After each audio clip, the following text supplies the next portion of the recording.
T-minus 30 seconds and counting. All right, Jeff. It's time to hand this show over to Mission Control so we can listen in on the final countdown. Let's do it.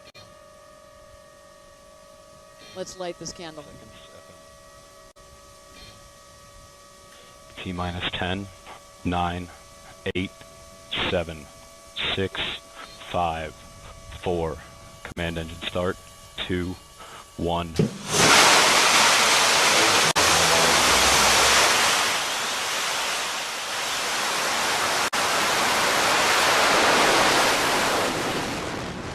And S4 has cleared the tower.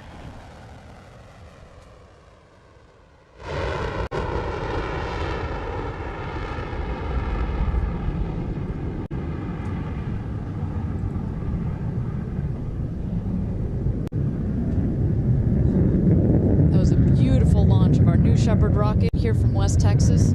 You're watching live. 5,000 feet and climbing. Coming up in a couple seconds here, we'll hit max Q. This is the point where the aerodynamic stresses on the vehicle are at its max. 15,000 feet. There we've hit max Q.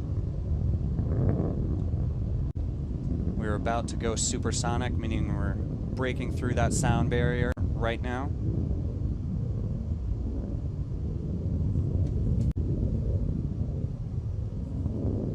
On the left-hand side, you can see that blue bar filling up. That's your altitude indicator.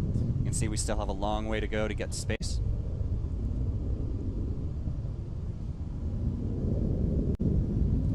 "50,000 feet.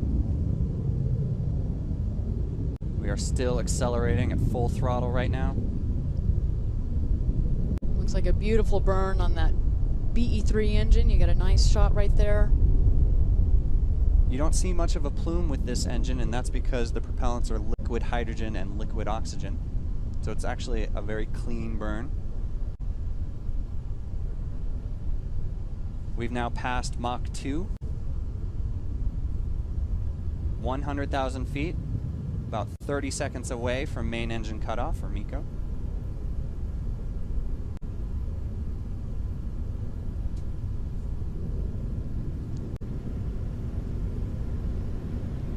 Again, you're watching our live launch broadcast.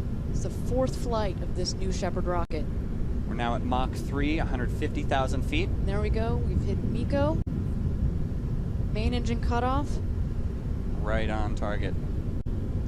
200,000 feet and climbing.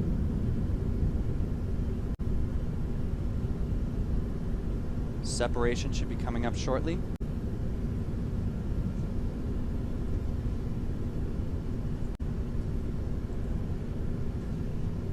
And there it is, separation. Separation confirmed from both vehicles.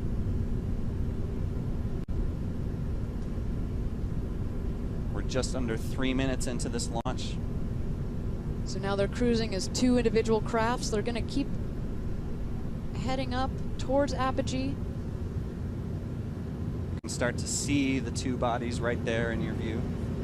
The crew capsule is the one to the slight right, and the booster is on the left there. Jeff, at this point, if you were there in the crew capsule, you're going to start feeling that weightlessness. You're going to start to unbuckle, do your somersaults. Start doing somersaults. Look out that window. You can definitely see the blackness of space from there. Now, even though they're still going up, they do feel weightlessness. They're effectively in a free fall, so they can do whatever they want. If there were astronauts on board. Right now, we have those research payloads on board. Those research missions have started.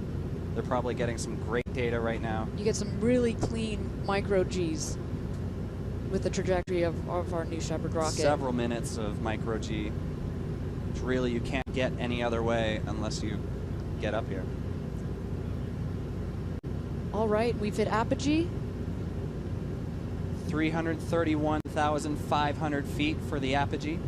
That's well over 100 kilometers over that Kármán line, over that internationally recognized line of space. Congratulations, New Shepard. You just took your 4th trip back into space for this rocket. Everything is looking great right now. At this point, that booster and the crew capsule are going to start descending. Yep, they're already on their way down. It's still a weightless environment, though. They have not really hit the atmosphere, so they can still do their experiments.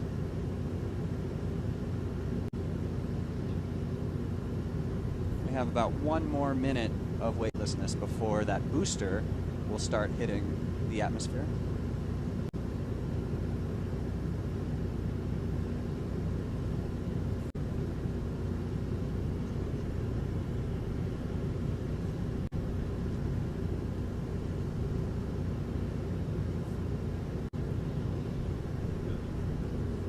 Booster's at 240,000 feet on its way down. You can see that speed indicator is really climbing up. It is definitely accelerating back towards the ground.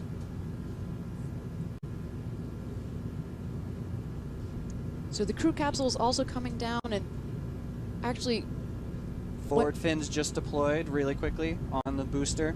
what might be slightly counterintuitive to our audience is you actually, the peak Gs that you get while an astronaut in that crew capsule comes during descent. You're going to peak at about 5 Gs just momentarily. Very briefly. The booster is actually hitting its pierce point. It's about to re-enter the atmosphere. This is the point where it can actually start steering back to that landing pad. It's using those aft steering fins to guide its way back. You can definitely see that those wedge fins have been deployed. Again, that's adding stability to the rocket, makes it want to come down naturally. It's slowing upright. down now. You might be able to hear a sonic boom coming back as it dives back down through the sound barrier.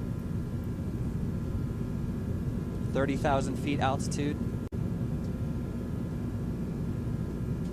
Those drag brakes should be deploying soon. There they go. You can see them. Nice and clean. Watch how it's cutting that speed. 10,000 feet. That engine should be relighting soon. 5,000 feet. There's that engine relight. 1,000 feet. Landing gear deployed. 5 miles per hour.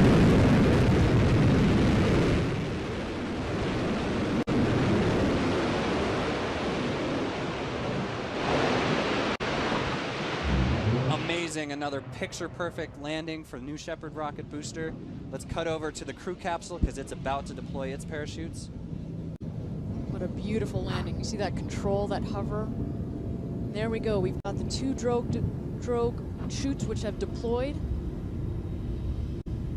That means we are executing the primary mission of today's flight, which was to test the redundancy with our parachutes.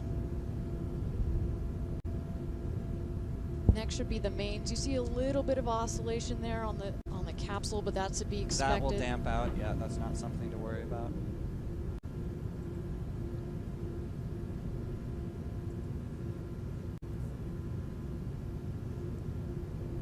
That crew capsule is about 14,000 feet right now. Again, you're watching a live launch and landing of the New Shepard vehicle. This is the 4th time that it's gone into space and landed. We're just waiting for our crew capsule to descend here. We're testing a 1 chute out. Those main parachutes should be deploying soon, and that should help with the coning that you see, that kind of oscillation. There go the main parachutes. You can see how it's damped out nicely. And those 2 parachutes are inflating right now. You can see that the speed has dropped down to just 20 miles an hour. Full inflation on both of those. Beautiful. There's almost no motion with that crew capsule anymore. That's a great ride. There you see the hills of West Texas there in your background. If you're an astronaut coming down, you're going to see the Earth coming back at you. It's 1,000 feet off the ground. There's going to be that retro rocket system that fires just in the last second before touchdown. Keep in mind it does kick up a lot of dust here in the West Texas desert. It looks like a hard landing, but really it just is a soft, pillowy touchdown at about 1 or 2 miles an hour. And that's coming up in about 15 seconds. We should see that happen. 10 seconds to touchdown.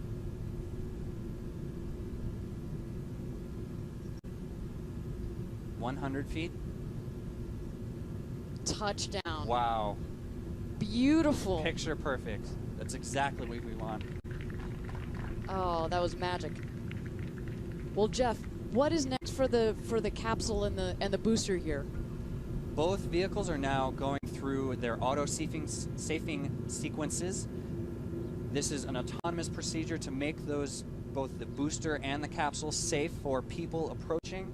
There are recovery teams being sent to the capsule and as well to the booster to clear up those parachutes, pack them all up, and get both vehicles back in the barn so we can just fly it again.